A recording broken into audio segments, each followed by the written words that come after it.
চিন্তা চেতনা মাথায় ঢুকাও যে আমার আল্লাহ স্বয়ং আমাকে দেখতে পায়, ঠিক না? আলীকে বলে, হে আলী, তুমি যে নামাজ পড়ো, নামাজের মধ্যে আল্লাহকে দেখোনি? আলী বলে, আমি এমন নামাজ পড়ি না যেই নামাজে আল্লাহকে দেখি না। সুবহানাল্লাহ। বল হুজুর, আল্লাহকে আবার দেখা যায় কেমনে? বলে, আল্লাহর কুদরতের নিদর্শন দেখি না, এমন হতে পারে না। সুবহানাল্লাহ। আর আমরা নামাজ পড়ি, নামাজও দ্বারা চিন্তা করি ব্যবসার চিন্তাটা, কিরে ব্যবসা কতটুকু হইছে, হিসাব কেশো রেখা এসে নামাজের দ্বারা হিসাব করি, আছে না নাই? এখন কথা বলেন, আছে না নাই? এই নামাজ খুশি খুশিওয়ালা নামাজ হয়? নামাজ হতে হবে খুশি খুশিওয়ালা, বিনয়ী নামাজ। কথা বলেন, ঠিক নেই?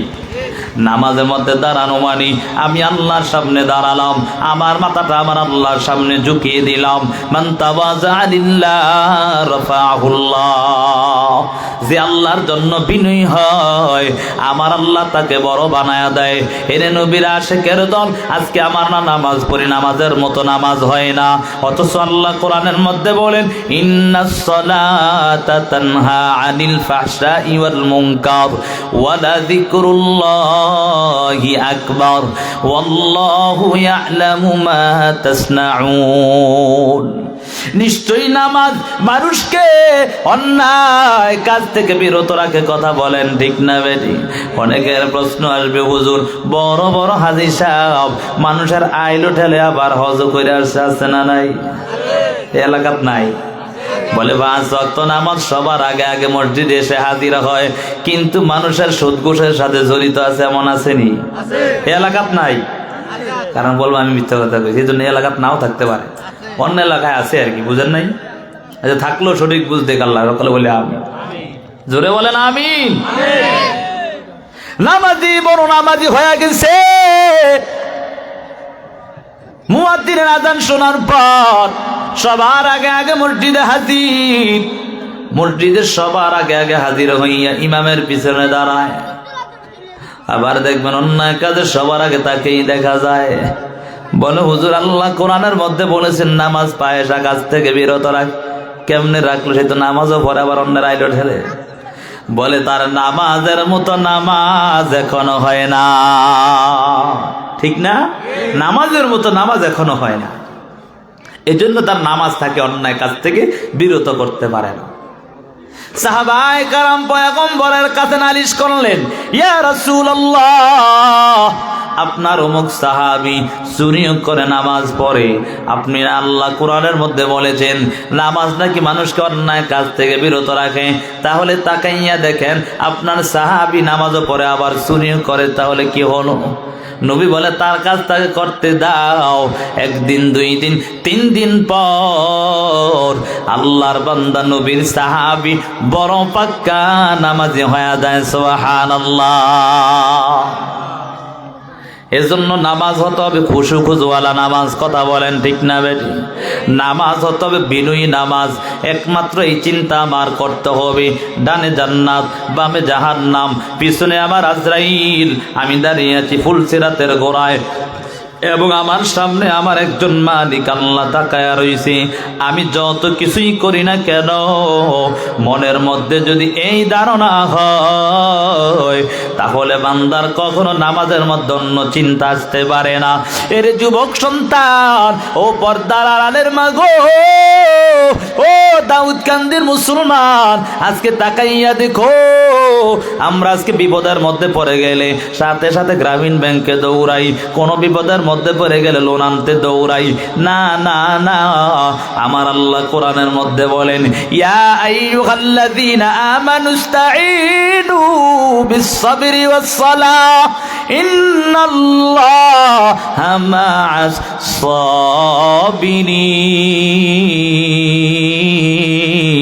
সাবিরিন। আল্লাহ বলেন, হে ঈমানদারের দল, নামাজ এবং ধৈর্যের মাধ্যমে আল্লাহর কাছে সাহায্য চাও। বিপদে পড়ছেন, নামাজও দাঁড়ায় যাবেন, কার কাছে চাইবেন? জোরে বলেন, কার কাছে? কোন বিপদের মধ্যে পড়ে গেলেন আল্লাহর কাছে বলবেন, আল্লাহ ও দয়ার মালিক, আমার অমুকের অভাব পড়ে গেছে, অমুক জিনিসটার ব্যবস্থা করে দাও। রিজিকের অভাব, ও আল্লাহ রিজিকের ব্যবস্থা করে দাও। ও আল্লাহ আমার সন্তানটা অসুস্থ, সুস্থতার জিন্দেগি দান করেন রে বাবা। একটু তাকাইয়া দেখো সাহাবায়ে কেরাম কোন বিপদের মধ্যে পড়ে গেলে সাথে সাথে নামাজের মধ্যে দাঁড়ায়া যায়। এরে বাবা, নবীরা যখন কোনো বিপদের মধ্যে পড়ে যায় সাথে সাথে নামাজের মধ্যে দাঁড়ায়া যায়। উহুদের যুদ্ধের ময়দানে সব বেঈমানরা যখন মুসলমানদের সাথে সংঘর্ষে লিপ্ত হয়ে গেল, মুসলমানদের উপর অতর্কিত হামলা যখন চালানো আরম্ভ করে দেয়, মায়ার নবী দাঁড়াইয়া নামাজের মধ্যে দাঁড়াইয়া আমার মালিককে ডাক দেয়, ও দয়ার মালিক, ও দয়ার আল্লাহ, আপনার বান্দা বান্দীদেরকে আপনার কুদরতি মদদ দান করেন আল্লাহ, আপনি সাহায্য করেন আল্লাহ। আমার আল্লাহ এমন সাহায্য দান করেছেন, এরে বাবা একটু চিন্তা করো, তাকাইয়া দেখো। এই জন্য মাওলার কাছে সাহায্য চাইতে হবে, নামাজে দাঁড়ায় কথা বলেন ঠিক না বেটি? বিপদের মধ্যে পড়ে যাইবা, নামাজের মধ্যে দাঁড়ায় যাইবা। যত রকমের বিপদের হোক না কেন রে বাবা, আমার আল্লাহর কাছে ডাক দিবা। বিপদ দেন ওয়ালাও আমার আল্লাহ, আবার বিপদ থেকে হেফাজত করেন ওয়ালাও আমার আল্লাহ, ঠিক না? একজন আল্লাহর বান্দা কুলি বিশ্বস্ত আমানতদার আল্লাহর বান্দা সর্বদা নামাজ রোজার মধ্যে ব্যস্ত থাকতো। এখন যখন মানুষ দেখবেন লেবারের কাজ করে কি করে না, আমরা এটা বললে বুঝি ঠিক না? লেবারের কাজ করে বাজারের মধ্যে দোকানপাটে একজনের মাল আর একজনের কাছে নিয়ে যায়, ঠিক না? এমন করে না? আগে ছিল কুলি বলতো। আল্লাহর বান্দা নামাজি এবং আমানতদার বিশ্বাস্ত হওয়ার কারণে সবাই তার কাছে মালসাবানাগুলো দিয়া দিত।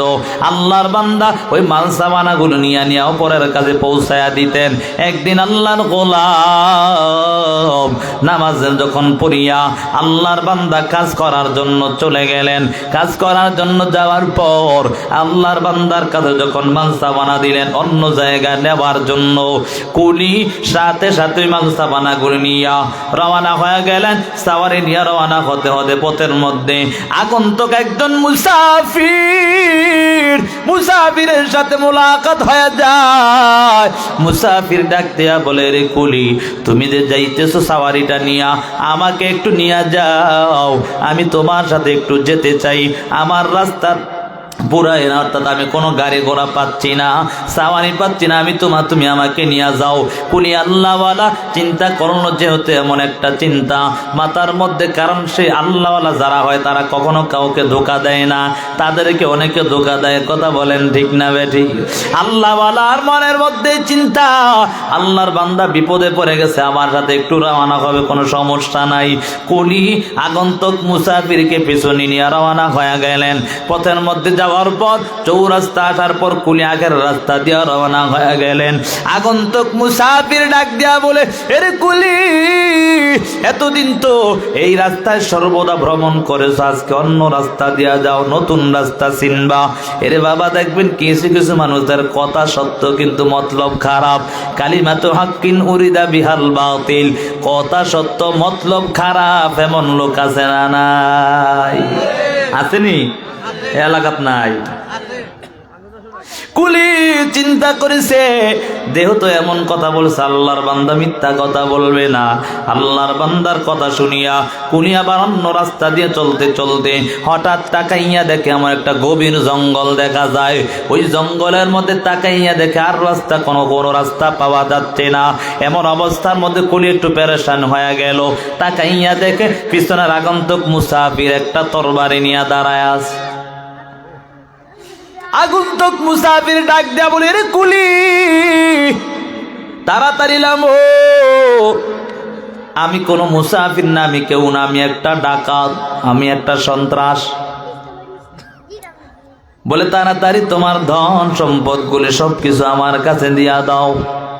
কুলি বলে, রে ভাই, এই কথা বলিনি, তুমি আমার সাথে উঠলা, এগুলা তো আমার সম্পদ না, এগুলো অন্য জনের আমানত। তুমি কি বলতেছে? এগুলো তোমাকে আমি কেমন করে দেই? ডাকাত দল ডাক দিয়া বলে, এরে কুলি না না, তুই যদি বাঁচতে চাও তাহলে সম্পদ গুলি দিয়া দাও। সম্পদ গুলি নেওয়ার পর কুলিকে ডাক দিয়া বলে, তোমাকেও আমি মেরে ফেলবো। কনে আমাকে কেন মারবা? বলে, তুমি যদি যাও আবার আমার কথা তুমি অন্যের কাছে বলে দিবা। বুঝেন নাই কথা? বলে, তুমি যদি আবার বাহিরে চলে যাও আবার অন্যের কাছে আমার কথা বলে দিবা। কুলি পেরেশান হয়ে গেছে, চিন্তায় পড়ে গেছে, কি করা যায়? কুলির মনের মধ্যে ভয়, মনের মধ্যে চিন্তা। এই চিন্তা নিয়া চলতে চলতে হঠাৎ করে আল্লাহর বান্দা কুলি ডাক দিয়া বলে, রে ভাই, আমাকে 2 রাকাত নামাজ পড়ার সুযোগ দাও। সুবহানাল্লাহ। ডাকাত ডাক দিয়া বলে, রে কুলি, তাকাইয়া দেখ তোর দিকে লাশের অভাব নাই, কঙ্কালের অভাব নাই। এই মানুষগুলো কত নামাজ পড়ার জন্য চাইছে, নামাজ পড়ছে, কিন্তু আমি ডাকাতের হাত থেকে বাঁচতে পারে নাই। কুলি বলে, ঠিক আছে, যাকে যে হোক না কেন তুমি আমাকে 2 রাকাত নামাজ পড়তে দাও। কারণ কুলি চিন্তা করলো, যত বিপদের মধ্যে পড়ুক না কেন, নামাজের মাধ্যমে আমার আল্লাহর কাছে সাহায্য চাইতে হয়। ঠিক না? আল্লাহ তো নিজেই কোরআনের মধ্যে বলেছে, নামাজ এবং ধৈর্যের মাধ্যমে আল্লাহর কাছে সাহায্য চাও। কথা বলেন, ঠিক নি? কুলি বলে, আমাকে 2 রাকাত নামাজের সময় দাও, নামাজ পড়বো, তারপর তুমি আমাকে দুনিয়া থেকে বিদায় করে দাও, আমার কোনো আফসোস নাই। কুলি ওযু বানাইয়া নামাজের মধ্যে দাঁড়ায় যায়। সূরা ফাতিহা তেলাওয়াত করার পর আর কোন সূরাই মুখ দিয়ে আসতেছে না। মনের মধ্যে ভয়, কখন জানি আবার ডাকাত আমাকে আবার আক্রমণ করবে, এমন চিন্তা। মাথার মধ্যে কোনো তেলাওয়াত আসতেছে না, জবান দিয়ে কোনো তেলাওয়াত হয় না। এমন অবস্থার মধ্যে হঠাৎ করে কিছুক্ষণ পর একটা আয়াত তেলাওয়াত হয়, আম্মান ইউজিবুল মুত্তাররা ইযা দাআহু ওয়া ইয়াকশিফুস সূ। মাওলার বড় কুদরত। কুলি এই আয়াতটা এক এক করে 2-3 বার তেলাওয়াতের পর আল্লাহর বান্দা কেবল যেন বিকট আওয়াজ শুনতে পায়, কে যেন বিকট আওয়াজ দিতেছে। এমন অবস্থার মধ্যে কুলি তাড়াতাড়ি নামাজ আদায় করার পর তাকাইয়া দেখে যেই সন্ত্রাস তাকে মারার জন্য আসছে, তার গলা আলাদা হইয়া বডি থেকে আলাদা হইয়া পড়ে রয়েছে। সুবহানাল্লাহ। কুলি চিন্তিত, তাকাইয়া দেখে কেউ নাই। সামন দিকে নজর করার পর তাকাইয়া দেখে একজন সুন্দর সাদা পোশাক পরিহিত একজন যুবক মানুষ চলে যাইতেছে। কুলি বলে, রে যুবক, দাঁড়াও দাঁড়াও, তোমার সাথে আমার কিছু কথা আছে। তুমি কে? আমি তোমাকে চিনতে পারলাম না, এখানে আমি কোনো মানুষ পাইলাম না, কিন্তু আমি তাকাইয়া দেখলাম এই ডাকাত তো আমাকে মারার জন্য আসলো, কিন্তু আমি নামাজের মধ্যে দাঁড়াইলাম, নামাজের মধ্যে দাঁড়ানোর কারণে তুমি কোথা থেকে আসলা আমি বুঝলাম না, আবার এই সন্ত্রাসকে মেরে ফেললা। ওই আগন্তুক যে সাদা পোশাক পরিহিত যুবকের বেশ ধরে আসার লোকটা বলে, এরে কুলি, তুমি যে নামাজের মধ্যে দাঁড়াইয়া একটা আয়াত তেলাওয়াত করেছো, ওই তেলাওয়াতকৃত আয়াতের আমি গোলাম। সুবহানাল্লাহ। আমার আল্লাহ আমাকে পাঠাইছে তোমাকে সাহায্য করার জন্য, আমি দুনিয়ার কোনো মানুষ না।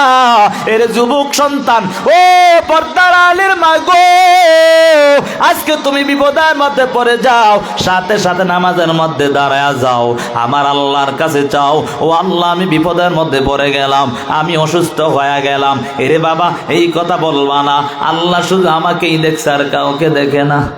আসেনি এমন বলেনি? অনেক মা বোনেরা বেশি এই কথাগুলো বলে, বিপদে পড়ে গেলে বলে, হায় হায়, শুধু আমারই দেখছে আর কারোরে দেখলো না আল্লাহ। এমন বলে কি বলে না? কথা বলেন, বলে কি? এইসব কথা বলা যাবে? কথা বলেন, এইসব কথা বলা যাবে? এরে নবীর আশিকের দল, এই জন্য বাবা যত কিছু করো, যত বিপদের মধ্যে পড়ো না কেন রে বাবা, সাহায্য চাইতে হবে আমার আল্লাহর কাছে। আমার আল্লাহর কাছে সাহায্য চাও নামাজের মাধ্যমে, আমার আল্লাহর কাছে সাহায্য চাইয়া নিজের জীবনটাকে সুন্দর করে নাও। এরে যুবক সন্তান, এজন্য সময় আছে, নামাজটা পড়ে নাও। সফল মুমিন যদি হতে চাও, আমার আল্লাহ তাআলা জানাইয়া দেন, কদ আফলাহাল মুমিনুন আল্লাযীনা হুম ফি সালাতিহিম খাশিউন।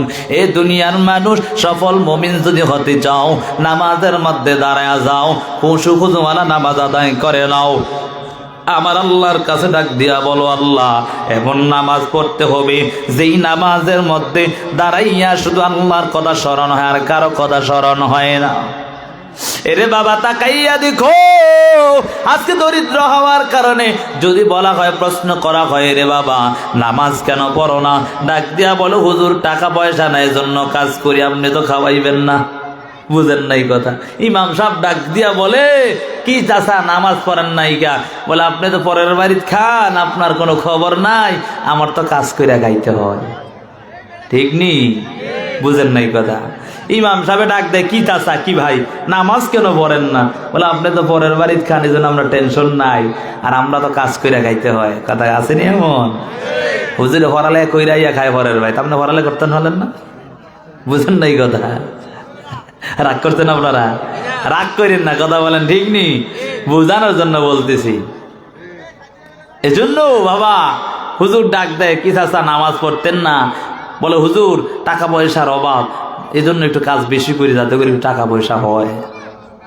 অথচ চিন্তা করো, নবীর সাহাবায়ে কেরাম কত দরিদ্র হওয়ার পর তারপরও নামাজ ছাড়ে না। কথা বলেন ঠিক না বেটি? নবীর একজন সাহাবী আব্দুল্লাহ আনসারী রাদিয়াল্লাহু তাআলা আনহু নবীর বড় একজন প্রিয় সাহাবী ছিল, কিন্তু যখন নামাজের মধ্যে দাঁড়াইতেন, মায়ার নবী যখন নামাজের মধ্যে দাঁড়াইতেন, তাকবীরে তাহরিমা বাঁধার সাথে সাথে আব্দুল্লাহ আনসারী এসে নামাজে হাজির হইতেন। আবার যখন সালাম ফিরাইতেন, সাথে সাথে সালামটা ফিরাইয়া বাসায় চলে যাইতেন। একদিন, 2 দিন, 3 দিন এমন দেখার পর, আব্দুল্লাহ আনসারী এমন ঘটনা দেখার পর অন্যান্য সাহাবায়ে কেরাম একটু চিন্তিত হয়ে গেল। সাহাবায়ে কেরাম নবীর কাছে গিয়া নালিশ করে, ইয়া রাসূলুল্লাহ, আপনার প্রিয় সাহাবী আব্দুল্লাহ আনসারী সে তো মনে হয় মুনাফিক হয়ে গেছে, নাউজুবিল্লাহ। কি কয়? মুনাফিক হয়ে গেছে। কি বলে? আপনার ওয়াজ একদিনও শোনে না, বয়ান শোনে না, আপনি নামাজের আগে বা পরে কথাগুলি বলেন, সে একটা কথাও শোনে না। সে কি করে? নামাজের সবার শেষে আসে, আবার সবার আগে চলে যায়। এমন কিছু মুসল্লি আছে না নাই? শুক্রবার দিন সবার পরে যখন হুজুরের খুতবা দ্বিতীয়টা শেষ, আবার কেউ তো আছে প্রথম রাকাত শুরু হইলে প্রায়, কথা কয়নি? আসেনি এমন? যখন হুজুরের সালামটা বিরায় সাথে সাথে উঠে দূর, আসেনি এমন? অভাব নাই এমন, কথা বলেন ঠিক নি? আল্লাহ বুঝার তাও দেখ। আজকে চাচারা কয়, আয় হায় হায় হুজুর কি ওয়াজ এগুলো শুরু করছে, সব আমার আর আপনার বেরো করে। হ্যাঁ, আল্লাহ জাহান্নাম থেকে বাঁচানোর জন্য বলতেছি, কথা বলেন ঠিক নেই? আমরা সকলে মিলে কোথায় যেতে চাই? কথা বলেন, জান্নাতে যেতে চাই নাকি? কথা বলেন ঠিক না বেঠিক? আল্লাহ কবুল করে, সকলে বলি আমিন। আলোচনা চলবে না সাইরা দেই? কে কে ফজর নামাজ পড়তাম না, 2টা হাত তোলেন। বাপরে বাপ, সবাই সচেতন আছে দেখা যায় নাকি? কে কে ফজর নামাজ পড়বো 2টা হাত তোলে, আল্লাহকে দেখায়, না রে দেখবীর। এই আওয়াজ হইতো না, আরো ধরে আওয়াজ দেন, না রে দেখবীর। আল্লাহ কবুল করে, সকলে বলি আমি। আল্লাহ কবর যাওয়ার পর যদি বলে, কি বক্তা সাহেব তোমার শ্রোতা নামাজ পড়ে না, আগে তুমি ভিড়া খাও, এজন্য আপনাকে ওয়াদা করে নিয়েছে আমার ভিড়ায় তো আমি খাওয়ান লাগবো। কথা বলেন ঠিক নেই? আপনাকে ভিড়া খাইব কে আবার? বুঝেন নাই কথা? আপনার ভিড়া আপনি খান, আমারটা আমি খাইয়ে তো গুলাইতাম না, ঠিক আছে না? যাক, আমরা কেউ পিঠা খাইতাম না, আমরা সবাই জান্নাতে যাবো ইনশাআল্লাহ। কথা বলেন ঠিক না বেটি? যে কথা বলতেছিলাম, দরিদ্র অসহায় হওয়ার কারণে বলে নামাজ পড়তে সময় পাই না। হুজুর কাজের কারণে নামাজের সময় পাই না, এমন লোক আছে না নাই? আস্তাগফিরুল্লাহ, হায় হায়। কাজের কারণে নামাজের সময় পাই না, ডিউটি করতে হয় সকাল থেকে নিয়ে সন্ধ্যা পর্যন্ত, অথচ এই সময় আপনি নামাজ পড়েন না। বলে কাজের সময় নাই, মালিক আমাকে অমুক তমুক বলবে। আবার অনেকে এমন প্রশ্ন করে, একটু মানে আল্লাহওয়ালা মানুষ ভাব দেখা, হুজুর আমি তো বেটা চুক্তিবদ্ধ হয়েছি সকাল 6টা থেকে নিয়ে সন্ধ্যা 6টা পর্যন্ত, এখন মাঝখানে যে নামাজ পড়বো, এটা বেটার সময়টা লস হইতো না? বুঝেন নাই কথা? কিছু কিছু লোক আছে দেখবেন এমন হুট করে প্রশ্ন করছে, হে খুব আল্লাহওয়ালা, হে সময়টা নষ্ট হইতো না, আমানত নষ্ট হইতো না। আল্লাহর দেওয়ার সময় দিয়েছে কে? আল্লাহর দেওয়ার সময় আজকে পাওয়ার পর আল্লাহর দেওয়ার সময়টা যখন তুমি নষ্ট করো তখন কার কাছে হিসাব দিবা? দুনিয়ার মালিকের হিসাবের চিন্তা করেছো? এই দুনিয়ার মালিক কিন্তু তোমার, এই দুনিয়ার মালিক কিন্তু সময়ের মালিক না। সময়ের মালিক কে? জোরে বলেন, সময়ের মালিক কে? এরে নবীর আশিকের দল, একটা বারো চিন্তা করলি না রে যুবক? আমার আল্লাহ এত সুন্দর করে তোমাকে পাঠানোর পর আল্লাহর কাছে কোনোদিনও ফরিয়াদ করো না, ও দয়ার মালিক, ও দয়ার আল্লাহ, আপনি আমাকে দুনিয়ার জমিনে পাঠান। আমার আল্লাহ দয়া করিয়া, আদর করিয়া, মায়া করিয়া দুনিয়ার জমিনে পাঠাইয়া আমার আল্লাহ তোমাকে বলে না সারাদিন আল্লাহর গুণগান গাও। এরে নবীর আশিকের দল, তুমি দুনিয়ার জমিনে আসার পর মাকে মা বলে ডাক দাও, আমার আল্লাহর কোনো বাধা নাই। বাবাকে বাবা বলে ডাক দাও, আমার আল্লাহর কোনো বাধা নাই। আল্লাহ বলেন, হে গোলাম, তুই তোর মাকে মা বলে ডাক দিবি, আমি আল্লাহর কোনো বাধা নাই। তোর বাবাকে বাবা বলে ডাক দিবি, আমি আল্লাহর কোনো বাধা নাই। তবে আমি আল্লাহ চাই, তোর মা কিন্তু তোরে বানায় না, তোর বাবাও কিন্তু তোর মা তোকে বানায় না। আমি আল্লাহ এত আদর করিয়া বানানোর পর আমি আল্লাহকে ভুলে রইছো, একটা বারো চিন্তা করো নাই? তোর মা বাবা তোর না বানানোর পরও যদি রাগ করি একটা দিন মাকে ডাক না দাও, বাবাকে যদি বাবা বলে ডাক না দাও, তারপর মা বাবা কত কষ্ট পাওয়া যায়, রাগ অন্তরে ঢুকে যায়। আবার কারো কারো কাছে গিয়া বলে আমার সন্তান মা বলে ডাক দেয় না, আমার সন্তান বাবা বলে ডাক দেয় না। এর যুবক সন্তান, তোর মা বাবা তোরে শুধু জন্ম দেওয়ার কারণে আজকে তোর মা বাবাকে ডাক না দিলে মা বাবা রাগ হয়ে যায়। আমার আল্লাহ এত আদর করে বানাইয়া, আমার আল্লাহ এত সুন্দর করে বানাইয়া আমার আল্লাহকে যে কত বেলা ডাক দেও না, তারপর আমার আল্লাহ নারাজ হয় না। আল্লাহ বলে আমার বান্দা শয়তানের দোকায় পড়ে গেছে, কখন আমার বান্দা আসবে আমার আল্লাহ শুধু তাকায়া থাকে। যখন বান্দা গুনাহ করে আল্লাহ বলেন, ইয়া আইয়ুহাল ইনসান মা গররাকা বিরব্বিকাল কারীম, হে ইনসানের দল, হে মানুষের দল, তোদের রবের প্রতি তোদেরকে কোন জিনিস ধোকায় পালায়া দিল? আমার রব এত আদর করে বানাইয়া আমার রবকে আজকে ভুলে গেলি রে বাবা। এই জন্য বাবা মাকে মা বলে ডাক দাও, বাবাকে বাবা বলে ডাক দাও। মাঝে মাঝে আমার আল্লাহকে একটা বার আল্লাহ বলে যদি ডাক দাও, জীবনের যত অন্যায় আছে আমার আল্লাহ তোমার সব অন্যায়কে ক্ষমা করে দিবে। সুবহানাল্লাহ। এজন্য রে যুবক সন্তান, ও পর্দার আলের মা গো, ও বৃদ্ধ বাবা, আমার আল্লাহর ডাকটা শোনার সাথে সাথে মসজিদে গিয়া হাজির হয়ে যাও। নবীর সাহাবী আব্দুল্লাহ আনসারী নামাজের মধ্যে সবার শেষে আসে, অর্থাৎ তাকবীর তাহরিমা যখন বাদে তখন আসিয়া সাথে সাথে নামাজে দাঁড়ায়া যায়, আবার সালামটা ফিরাইয়া সাথে সাথে কারো সাথে কথা না বলিয়া চলে যায়। সাহাবাই কেরামের মনের মধ্যে প্রশ্ন জেগে ফেলল, নবীর সাহাবী আব্দুল্লাহ আনসারী নবীর বয়ান শোনে না, মনে হয় অন্য কারো ধর্ম আবার গ্রহণ করছিনি, বুঝেন নাই নাকি আবার মুনাফিক হয়ে গেছে, এমন চিন্তা ঢুকে গেল। সব সাহাবাই মিলিয়া মায়ার নবীর কাছে গিয়া নালিশ করে, ইয়া রাসূলুল্লাহ, আপনার প্রিয় সাহাবী আব্দুল্লাহ আনসারী ঠিক মতো নামাজে আসে না, অর্থাৎ সবার শেষে নামাজে আসিয়া সবার আগে আগে চলে যায়, কিছুই বুঝলাম না। মায়ার নবী বলে, হে সাহাবায়ে কেরাম, কারো ব্যাপারে না জেনে না শুনে ধারণা করা যাবে? যাবে? হ্যাঁ, হুট করে একজন তো শুনছে, এই জন্যই তো এই কাজ হইছে, হুদাই, অথচ আর এই দোষ নাই। কথা বলেন ঠিক? সাবধান, কোরআনের মধ্যে আসছে, হাদিসের মধ্যে আসছে, কেউ যদি এই দোষটা না করে আপনি আরেকজনের তো শুই না, যদিও এমন একটা অপবাদের সাথে মিলিত হন, সেই গুণ আপনার বাগে যাবে। বুঝেন নাই কথা? সাবধান। নবী আমার ডাক দিয়া বলে, ও সাহাবায়ে কারাম, না না, কারো ব্যাপারে না জেনে না শুনে মন্তব্য করা যাবে না। নবী আবার দ্বিতীয় দিনও তাকাইয়া দেখে আব্দুল্লাহ আনসারী সবার পরে আসে, আবার সবার আগে আগে মসজিদ থেকে চলে যায়। নবী বলে, ও সাহাবায়ে কেরাম, হে আবু বকর, ওমর, ওসমান, আলী, সবাই মিলিয়া নবীর আরেকজন বার্ধক্য সাহাবী হযরত সালমান ফারসি রাদিয়াল্লাহু তাআলা আনহু সবাই মিলিয়া মায়ার নবী সহ যখন আব্দুল্লাহ আনসারীর বাসায় চলে গেল। আব্দুল্লাহ আনসারীর বাসায় যাওয়ার পর সবাই মিলিয়া যখন যাওয়ার পর মায়ার নবী সালাম দিলেন, আসসালামু আলাইকুম ইয়া আহলাল বাইত। এ ঘরওয়ালাদের উপর আল্লাহর নবী সালাম দিলেন। এখান থেকে শিক্ষা অর্জন করে নেন, কারণ ঘরের মধ্যে প্রবেশ করলে আগে সালাম দিয়া ঢুকতে হয়। আগে কি দিয়া? সে কোনো বিপদের মধ্যে থাকতেই পারে, অন্য কোনো নিজের ব্যক্তিগত কাজে থাকতে পারে, বুঝেন নাই? হুট করে ঢুকে গেছেন আপনি, যা দেন হ্যাঁ অন্যরকম অবস্থা রয়েছে। এই জন্য সাবধান, এগুলোর থেকে সাবধান, বুঝেন নাই কথা?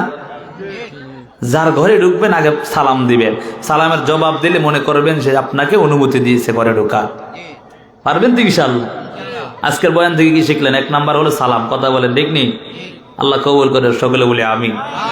মায়ার নবী সালাম দিয়েছে, সালাম দেওয়ার পর কিন্তু তাকাইয়া দেখে ঘর থেকে কোনো জবাব আসতেছে না। মায়ার নবী দ্বিতীয়বার আবার সালাম দিলেন, তাকাইয়া দেখে ঘর থেকে কোনো জবাব আসতেছে না। তৃতীয়বার সালাম দেওয়ার পর 2টা রিওয়ায়াত পাওয়া যায়।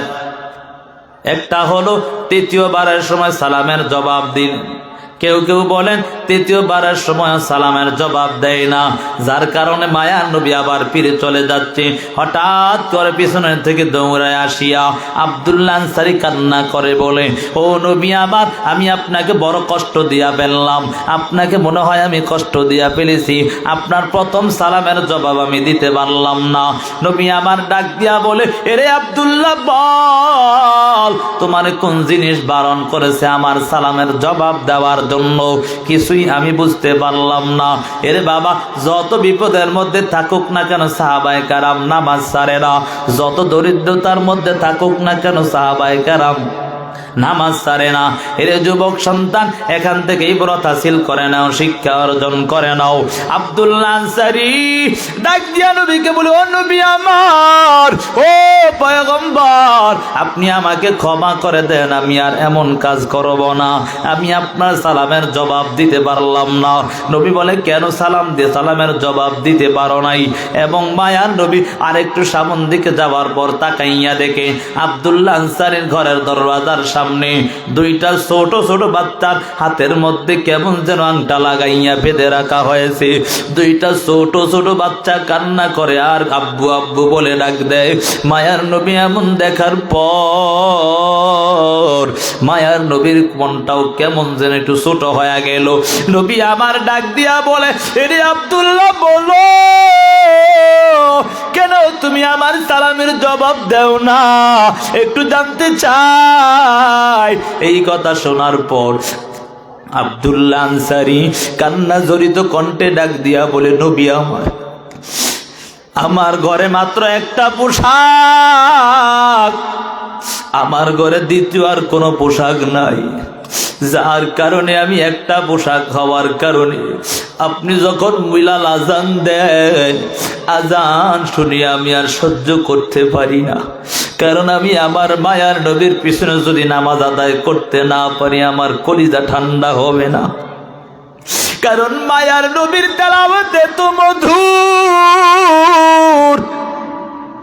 যে আবু জাহেল, আবু লাহাব, উতবা, সাইবা মায়ার নবীর বিরুদ্ধে করত, মায়ার নবীর কথা যেন না শোনে, কিন্তু সে আবু জাহেল রাত্র গভীর হয় মায়ার নবীর ঘরের কিনারায় কিনারায় দাঁড়ায় দাঁড়ায় কোরআন তেলাওয়াত শোনে। কথা বলেন ঠিক না?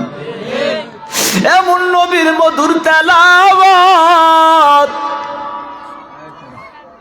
আব্দুল্লাহ আনসারী বলে, ও নবী আমার, আমি এত দরিদ্র যার কারণে আমার 2টা পোশাক বানানোর ক্ষমতা হয় না। ও নবী আমার, যখন বেলাল আজান দেয় আমি আর সহ্য করতে পারি না।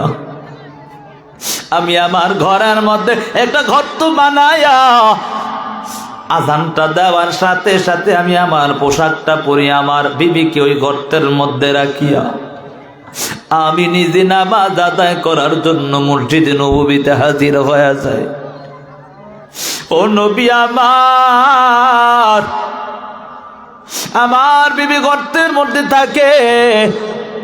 আমি যখন এই আসরের সময়টা, এই সময়টা বেশি সময় পাওয়া যায় না, মাগরিবের সময় হয়ে যাবে, যার কারণে আমি ওই তাড়াতাড়ি করিয়া চিন্তা করলাম যদি দেরি করি আমার বিবির নামাজটা কাজা হয়ে যাবে।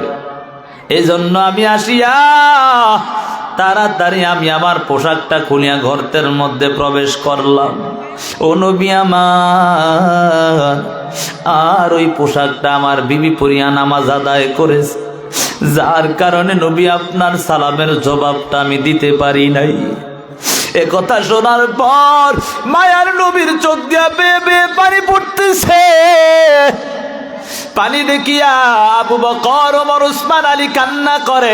আবু বকর বলে, রে আব্দুল্লাহ বল, আমার মায়ার নবীকে কোন জিনিসটা এমন কাঁদাইতেছে একটু জানতে চাই। তুমি এমন কোন কথা বলেছো যার কারণে মায়ার নবী কান্না করে? আব্দুল্লাহ বলে, আমি তো এমন কোনো কথা বলি না যার কারণে নবী কান্না করবে, কারণ নবীকে এমন কোনো ব্যথাও আমি দেই না যার কারণে কান্না করে।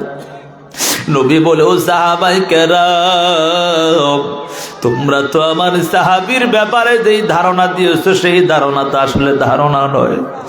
আব্দুল্লাহ আনসারীর কথা শুনি আমার এমনিতে কান্না চলে আসছে। আমার সাহাবী এত দরিদ্র জানো, তার দুইটা পোশাক বানানোর ক্ষমতা নাই, যার কারণে আমার সাহাবী ঠিক মতো নামাজ সময় মতো আগে আগে আসতে পারে না। ও সাহাবায়ে কেরাম, তোমরা আমার সাহাবীর ব্যাপারে ভুল ধারণা করে ফেলেছো। মায়ার নবী ডাক দিয়া বলে, ও আব্দুল্লাহ বলো, ওই যে ছোট ছোট দুইটা বাচ্চা দেখা যায়, ওই দুইটা বাচ্চা কার? একটু জানাইয়া দাও। হাতের মধ্যে করা লাগাইয়া কান্না করে আর আব্বু আব্বু বলে ডাক দেয়, ওই দুইটা বাচ্চা কার? আব্দুল্লাহ আনসারী কান্না করে আর বলে, ও নবী আমার, এই দুইটা বাচ্চা আমার। বলে, তাদেরকে হাতের মধ্যে আংটা লাগায় কেন বেঁধে রাখছে একটু জানতে চাই। নবী আমার কান্না জড়িত কণ্ঠে ডাক দিয়া বলে, ও নবী আমার। সাহাবী নবীকে ডাক দিয়া বলে, নবী আমার, আমি এত দরিদ্র যার কারণে আমার এত টাকা পয়সা নাই যে আমার সন্তানগুলোকে আমি পর্যাপ্ত পরিমাণ খাওয়াবো। আমার পাশে দেখাইয়া দেখেন একটা ইহুদি ভাইয়ের বাগান দেখা যায়, কুরমা খাজুরের বাগান। আমার সন্তানগুলো যদি ওই ইহুদি ভাইয়ের বাগান থেকে খাজুর টোকায়া টোকায়া খায়, আর আমি আমার আল্লাহর কাছে কি জবাব দিব? আল্লাহ যদি বলে, রে আব্দুল্লাহ, তুই নিজে হালাল খাইছিস কিন্তু তোর সন্তানরা হালাল খেতে পারে না, তোর সন্তানরা অন্যের ফল খেয়ে ফেলছে। এরে নবীর আশিকের দল, কি চিন্তা করিস? নবীর সাহাবায়ে কেরাম ওই নবীর এত মহাব্বত অন্তরে নিয়েছে, এমন নামাজ পড়েছে রে বাবা জানো, তারপরও জীবন যাইবে তারা নামাজ ছাড়তে রাজি নাই। কথা বলেন ঠিক না বেঠি? এরে বাবা, মুসলমানের মূল স্তম্ভ হলো পাঁচটা জিনিসের উপর। আল্লাহর নবী হাদিসের মধ্যে জানায়া দেন, বুনিয়াল ইসলাম আলা খামসিন, শাহাদাতু আল্লা ইলাহা ইল্লাল্লাহ ওয়া আন্না মুহাম্মাদার রাসূলুল্লাহ ওয়া ইকামিস সালাহ। আল্লাহর নবী হাদিসের মধ্যে জানায়া দেন, মুসলমানের মূল স্তম্ভ হলো পাঁচটা জিনিসের ওপর। 1 নাম্বার মূল স্তম্ভ হলো রে বাবা ঈমান গ্রহণ করা। ঈমান গ্রহণ করা 1 নাম্বার মূল স্তম্ভ হলো ঈমান আনা। অতএব বাবা মুসলমান যদি হতে হও তাহলে 1 নাম্বার হলো ঈমান। কথা বলেন ঠিক নেই? নবীর সাহাবায়ে কেরামের কেমন ঈমান জানো? ওই সাহাবায়ে কেরাম নিজের জীবন দিয়া দিবে, তারপরও ঈমান ছাড়তে রাজি নাই। কথা বলেন ঠিক নেই? নবীর একজন সাহাবী কালো বেলাল, ওই হাবশার কালো বেলাল কেমন কালো মানুষ পছন্দ করতো না, কিন্তু আমার মাওলার এমন আশেক, মায়ার নবীর এমন আশেক ছিল রে বাবা, জীবন দিব তারপরেও তারা ঈমান দিত না। কথা বলেন ঠিক না বেটি? বেলাল একদিন আহাদ আহাদ বলে ডাকতেছে, এমন অবস্থার মধ্যে উমাইয়া ডাক দিয়া বলে, রে বেলাল বল বল, তুই কার নামটা জপতেছ, কার নামটা জপতেছ একটু জানতে চাই। এই কথা শোনার পর বেলাল ডাক দিয়া বলে, রে উমাইয়া, তোমাকে আর আমাকে যে সৃষ্টি করেছে তার নাম জপি সুবহানাল্লাহ। এ কথা বলার পর উমাইয়া রাগান্বিত হয়ে যায়। উমাইয়া রাগান্বিত হইয়া বলে, রে বেলাল কি বলতিস? এত বছর পর্যন্ত আমার ঘরে খাইনি, আমার ঘরে সব করলি, আবার আমাদের খোদারে বাদ দিয়ে আর কাকে মানুষ তুই? বেলাল বলে, রে উমাইয়া, জানো তোমার আর আমার যে সৃষ্টি করেছি তার নাম আমি জপতেছি সুবহানাল্লাহ। উমাইয়া বলে, রে বেলাল, যদি তোর জীবন বাঁচাতে হয় এখন থেকে তাড়াতাড়ি ঈমান ছেড়ে দাও, নাউজুবিল্লাহ। বেলাল বলে, রে উমাইয়া, আল্লাহর জাত ও সিফাতের কসম, আমার জীবন দিতে রাজি, তারপর ঈমান নামক দৌলত দিতে রাজি নাই। উমাইয়া রাগান্বিত হইয়া বেলালকে হাতে রশি লাগাইয়া, পায়ে রশি লাগাইয়া উত্তপ্ত বালুর উপর শুয়াইয়া বুকের মুখের উপর পাথর চাপা দেওয়া আরম্ভ করে দিলেন। কিতাবের মধ্যে বর্ণনা পাওয়া যায়, ওই বেলালের বুকের উপর পাথর দেওয়ার কারণে জিহ্বাটা মুখ থেকে বের হয়ে যায়। এমন ভয়াবহ অবস্থা হয়ে গেল, বেলাল তারপর আহাদ আহাদ ছাড়ে নাই। উত্তপ্ত গরমের তাপের কারণে বেলালের শরীর থেকে কেমন যেন রক্ত বেয়ে বেয়ে পড়তে লাগলো, বেলালের চামড়াগুলো কেমন যেন গলে গলে যাইতেছে। এদিক দিয়ে আবু বকর ডাক দিয়া বলে, রে বেলাল, আমার আল্লাহকে একটু আস্তে আস্তে নামটা ডাক দেও, কারণ জোরে ডাক দিলে বেঈমান উমাইয়া তোমার উপর নির্যাতন করে, কারণ আমার আল্লাহকে জোরে ডাকলেও শুনে, আস্তে ডাকলেও শুনে। রে বেলাল, তুমি আমার আল্লাহকে একটু আস্তে আস্তে ডাক দাও। বেলাল বলে, রে আবু বকর, তুমি কি জানো না আমার আল্লাহকে আমি যত জোরে ডাকি তত আমার কলিজা ঠান্ডা হয়ে যায়।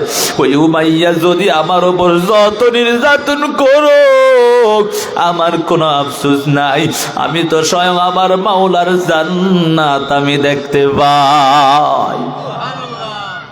বেলাল বলে, রে আবু বকর, যতই আমাকে নির্যাতন করুক না কেন আমার কোনো আফসোস নাই, আমি আমার আল্লাহর নামটা যত জোরে ডাকি তত বেশি মজা পাই। রে বাবা, সাহাবায়ে কেরামের ঈমান কতটা মজবুত ছিল রে বাবা। ওরে মা, আজকে তোমার ঈমান কেমন হয়েছে? আজকে শুধু মোবাইলের গুনায় লিপ্ত হয়ে গেছে। কথা বলেন ঠিক না বেঠিক? রে মা, এখনো সময় আছে, মোবাইলের গুনাহটা ছেড়ে দাও। তাকাইয়া কি দেখো না হযরত সুমাইয়ার শহীদের ইতিহাসকে শুনে নাও রে বাবা। যেই সুমাইয়া আল্লাহর নাম জপার কারণে বেঈমানরা কত নির্যাতন করেছে।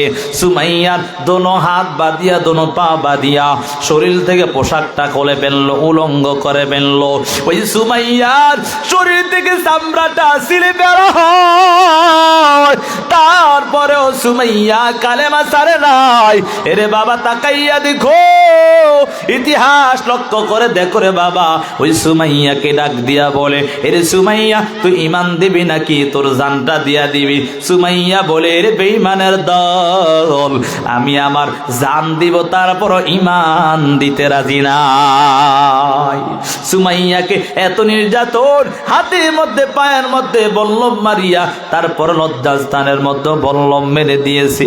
এরে মা, তাদের ইমানটা কেমন ছিল, আজকে তোমার ইমানটা কেমন হয়ে গেল রে মা? এই জন্য সময় আছে। এক নাম্বার মূল স্তম্ভ হলো রে বাবা, বুনিয়াল ইসলাম আলা খামসিন শাহাদাতি আল্লাহ ইলাহা ইল্লাল্লাহ ওয়া আন্না মুহাম্মাদার রাসূলুল্লাহ। এক নাম্বার হলো বাবা ইমানটা শুদ্ধভাবে গ্রহণ করে নাও। দ্বিতীয় নাম্বার মূল স্তম্ভ হলো ওয়া ইকামিস সালাহ, নামাজ কায়েম করা, নামাজের মধ্যে খুশু অর্জন করে নেওয়া, বিনয়ী ভাব অবলম্বন করে নেওয়া। এরে বাবা তাকাইয়া দেখো, যেখানের মধ্যে আমরা নামাজ পড়ি সেই নামাজের জায়গাটাও তো আমরা একটু চিন্তা করলাম না। আমি আমার বাড়ি গাড়ির জন্য, ঘরের জন্য কত কিছুই না করলাম রে বাবা, একটা বারো চিন্তা করলাম না আমি কিন্তু কবরে যেতে হবে কি হবে না? কথা বলেন ঠিক নি? কবরে যেতে হবে নি? এমন কেউ আছেন নি যে কবরে যাইতেন না? এমন কেউ আছে এলাকাতে? আছে কেউ যে কবরে যাইতাম না আমরা? সবাই যেতে হবে, কথা বলেন ঠিক নি? সবাই অন্ধকার কবরে যাব। এরে বাবা একটা বারোই চিন্তা হয় না, দুনিয়ার কোন জামাই যদি শ্বশুর বাড়িতে যায় কোনো কিছু না নিয়ে যেতে পারেনি, যদি একদিন দুই দিন না নেয় তৃতীয় দিন বলে এটা জামাই হতে পারে না, ঠিক নেই? আর যদি আপনি হাতটা বইরা ভালো করে নিতে পারেন তখন কই কি বাপরে বাপ এটা আমার লক্ষ্মী জামাই। কথা বলেন ঠিক নেই? বুঝেন না এই কথা? কত রকমের খাবার দেয়, যদি 2-3 দিন খাওয়ান সারা যায় এই জামাই সরাই আনতে তাড়াতাড়ি। কথা বলেন আছে না নাই? এরে যুবক, ও পর্দার আড়ালের মাগো, ও বৃদ্ধ বাবা, একটা বারো চিন্তা করলা না দুনিয়ার জামাইকে যদি কোনো কিছু না নেয় শ্বশুর বাড়ির, তাহলে তোমাকে আপ্যায়ন করে না। তুমি যে কবরে যাইবা সেই কবরে সামান না নিয়ে কবরে কেমন করে যাবা? ওই কবরে যাইতে হলে আগে সামান নিতে হবে। কথা বলেন ঠিক না বেটি? কবরে যেতে হলে আগে নিজের সামান পত্র তৈরি করে নিতে হবে। গুনাহগার হইয়া, নাফরমান হইয়া, বেনামাজি হইয়া যদি কবরে যাও, মায়ার নবী হাদিসের মধ্যে জানায়া দেন, ক্বালান নবিয়্যু সাল্লাল্লাহু আলাইহি ওয়া আলিহি ওয়া সাল্লাম, আল কবরু রাউযাতুম মিন রিয়াজিল জান্নাহ আও হুফরাতুম মিন হুফারিন নার। মায়ার নবী হাদিসের মধ্যে জানায়া দেন, যারা গুনাহগার হইয়া, বেনামাজি হইয়া, নাফরমান হইয়া, মা বাবার অবাধ্য সন্তান হইয়া ওই কবরে যায়, ওই কবর তার জন্য জাহান্নামের গর্ত। এমন ভয়ঙ্কর অবস্থা জানো যে কবরের মধ্যে রে বাবা 70 থেকে 99টা সাপ ধ্বংসন করবে। হাদিসের মধ্যে আসছে ওই সাপ যদি দুনিয়ার জমিনে একবার নিঃশ্বাস ফালাইতো, কিয়ামত পর্যন্ত কখনো গাছপালা তরুলতা কিছুই জন্মাইতো না দুনিয়ার জমিনে। এরে বাবা এত ভয়ঙ্কর অবস্থা হয়ে দাঁড়াবে। এরে বাবা যদি গুনাহগার হইয়া, বেনামাজি হইয়া ওই অন্ধকার কবরে যাও, ওই কবর কিন্তু তোমাকে বারবার ডাক দেয়, এরে বনি আদম, আমি কিন্তু পোকামাকড়ের ঘর, আমি সাপ বিচ্ছুর ঘর, এখানে আসতে হলে নেক আমল নিয়ে আসবা, আমার সাথে তোমার মুআমালাত ভালো হয়ে যাবে। যদি তুমি নেক আমল না নিয়ে আসো, মা বাবার অবাধ্য হইয়া ওই কবরে যদি আসো, আমার সাথে তোমার ব্যবহার ভালো হবে না, ভালো হবে না। তুমি বহু সাবধান হয়ে যাও। এরে বাবা জানো, কবরে যদি গুনাহ নিয়ে যাও, দুই পাশের মাটির চাপ, এক পাশের হাড়গুলো অপর পাশে ঢুকে যাবে, শুধু চিল্লানোর আওয়াজ। এরে বাবা একটা বারো সেই চিন্তা করলা না রে যুবক সন্তান? আজকে দুনিয়ার আগুন থেকে আপনাদের এলাকার পাশেই তো মাদাইয়াতে তাকাইয়া কি দেখেন না? দুনিয়ার আগুন লাগিয়া সব সব কিছু সরকার হয়ে গেল রে বাবা, কত কোটি কোটিপতি সব ফকির হয়ে গেল। কথা বলেন ঠিক না বেটি? কিসের বাহাদুরি কর? কত এরকম বাহাদুর সকালবেলার ধনী ছিল, বিকালে ফকির হয়ে গেছে। কথা বলেন ঠিক না বেটি? এরে বাবা, দুনিয়ার আগুন থেকে ওই জাহান্নামের আগুন 70 গুণ বেশি হয়ে যাবে। ওই জাহান্নামের আগুন সহ্য করতে পারবা না রে যুবক সন্তান। এরে বাবা, চিন্তা করো, এই গুনাহ নিয়ে যদি কবরে যাও, ওই কবরের মধ্যে মুনকার নাকির প্রশ্ন করবে, রবের পরিচয় দাও, ধর্মের পরিচয় দাও, নবীর পরিচয় দাও। যদি গুনাহগার হইয়া কবরে যাও, ওই সময় যদি হা হা লা আদরি, আমি কিছুই জানি না, কিছুই বলতে পারবো না, এমন অবস্থার মধ্যে শুধু হা হা লা আদরি বলে চিল্লানোর আওয়াজ, আল্লাহ তাআলার আযাবের ফেরেশতারা ডাক দিয়া বলবে, এর জাহান্নামী মিথ্যাবাদীকে জাহান্নামের পোশাক পরায়া দাও, জাহান্নামের বিছানা বিছায়া দাও, তার সাথে আমাদের আর ব্যবহার ভালো হবে না। জাহান্নামের বিছানা বিছায়া দেওয়ার পর কবর থেকে সৌরং রাস্তা করে দেওয়া হবে জাহান্নামের দিকে। ওই জাহান্নামের আগুনের তাপ কলিজা পর্যন্ত ভুনা ভুনা হয়ে যাবে। এর যুবক সন্তান, এমন ভয়ঙ্কর অবস্থা হয়ে দাঁড়াবে, এমন ভয়ঙ্কর অবস্থা হয়ে দাঁড়াবে রে যুবক সন্তান। আল্লাহকে ডাকবা, ও আল্লাহ একটু পানি দাও, পানি দাও। আল্লাহ তোমার কোনো ডাকেই শুনবে না।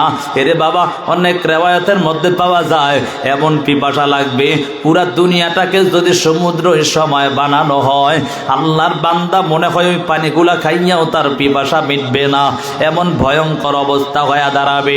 এরে বাবা, জানো ওই আগুনের তাপের কারণে কলিজা পর্যন্ত বুনা বুনা হয়ে যাবে রে বাবা।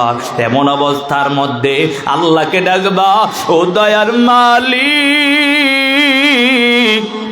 ও দয়ার আল্লাহ, একটু পানি দাও। আল্লাহ তোমার কোনো ডাকেই শুনবে না।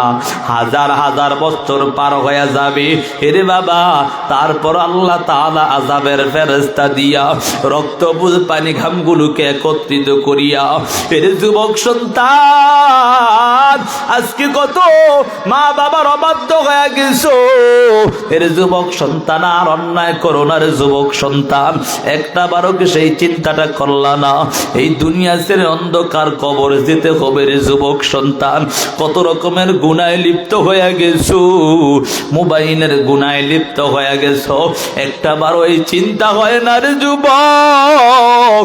মায়ের ভয় করিয়া, বাবার ভয় করিয়া কানে হেডফোন লাগাইছো, দরওয়াজাটা আটকাইয়া, মা দেখে ফেলবে, বাবা দেখে ফেলবে, আত্মীয় স্বজন দেখে ফেলবি, তার জন্য তুমি দরওয়াজাটা আটকায়া দিয়েছো রে বাবা। একটা বারো সেই চিন্তাটা করলা না। দুনিয়ার জমিনে তোমার মাকে ভয় পাইলা, বাবাকে ভয় পাইলা। এর যুবক সন্তান, ওই আবার আল্লাহ কিন্তু তোমাকে দেখতেছে। এই অবস্থায় যদি কানে হেডফোন লাগাইয়া ঘুমায়া যাও, এই অবস্থায় যদি আজরাইল এসে হাজির হয়ে যায়, তোমার জীবনটা ধ্বংস হয়ে যাবে রে যুবক সন্তান। মায়ার নবী হাদিসের মধ্যে জানায়া দেন, তাহিয়াউনা কামা তামুতুন ওয়া তুহশারুনা কামা তাহিয়াউন। এরে বাবা, দুনিয়া তোমার চলন যেমন হয়, মরণ কিন্তু তোমার তেমন হবে। মরণ যেমন হয়, হাসরও তোমার তেমন হবে। এরে যুবক সন্তান, ও পর্দার আড়ালের মাগো, ও পর্দার আড়ালের বোনেরা, আর অন্যায় করো না, অন্যায় কাজে লিপ্ত হয়ে যেও না। নামাজ ছাড়িয়া নিজের জীবনটাকে ধ্বংস করে দিও না। আমার আল্লাহর কাছে তওবা করে নাও। মা বাবার সাথে কত অন্যায় করিয়া করিয়া নিজের জীবনটাকে ধ্বংস করে দিয়েছো।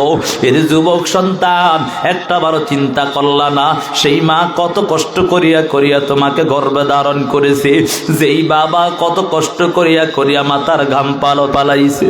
এরে বাবা, জানো এখানে কালদারি মা নাই, কার বাবা নাই। এরে বাবা, আমিও কিন্তু একজন বাবা হারা এতিম। আমি বুঝি মা বাবা হারা যে কেমন যন্ত্রণা রে বাবা।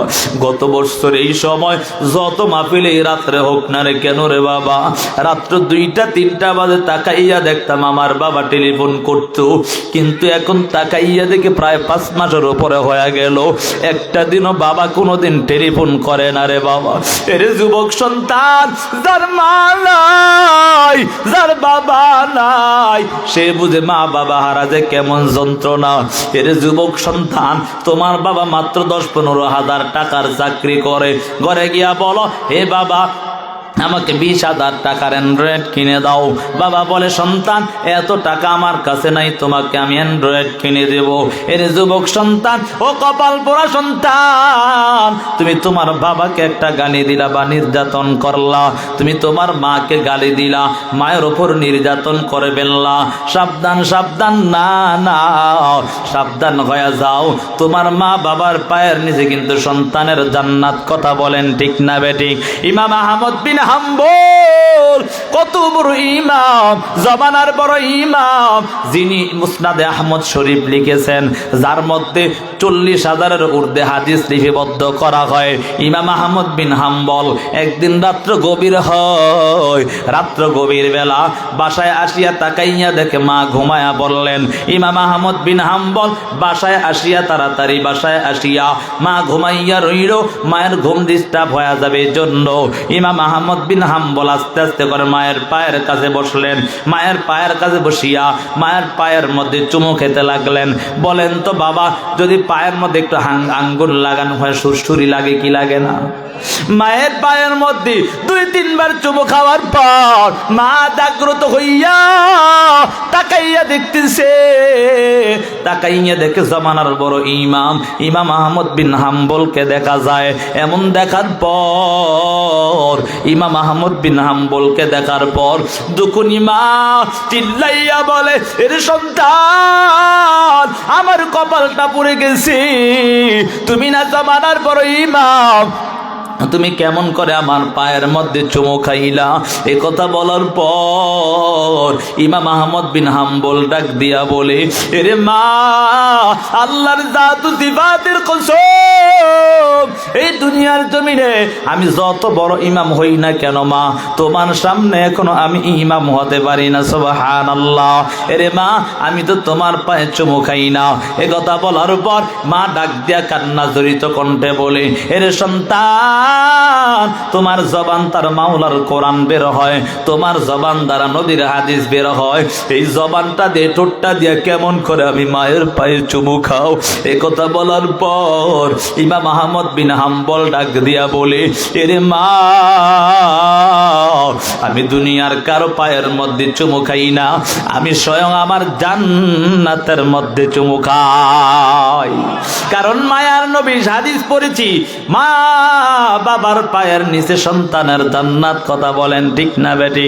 আল জান্নাতু তাহতা আকদামিল উম্মাহাত। এর যুবক সন্তান, আজকে কার জানি মা হারায়া ফেলছো, কার জানি বাবা হারায়া ফেলছো, ওই মা বাবার কথা স্মরণ করিয়া, মা বাবার জন্য ইসালে সওয়াব করিয়া নিজের জীবনটাকে সুন্দর করে নেও রে বাবা।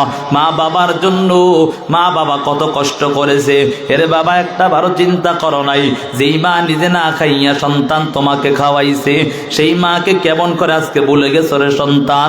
এরে বাবা, ওই মা বাবা কিন্তু কবরে থাকিয়া থাকিয়া তোমার কাছে ডাক দেয়, রে সন্তান, আজকে তোমার জন্য কত কিছুই না ঘরে করে আসলাম, তুমি আমার কথা একেবারে ভুলেই গেলা। এরে সন্তান, না না, তুমি আমার কথাটা স্মরণে করলা না, আমার কথা একটু স্মরণ করো। এরে বাবা, জানো ওই মা বাবা কিন্তু তোমার দিকে তাকায় আছে রে বাবা। মা বাবার কথা স্মরণ করিয়া আমি যদি বলি রে বাবা, ওই দুকুনি মা বাবার কথা স্মরণ করিয়া আল্লাহর ঘরের জন্য একটু দিতে আপনারা প্রস্তুত আছেন না নাই? কথা বলে না। আমি যদি চাই বলে, এরে বাবা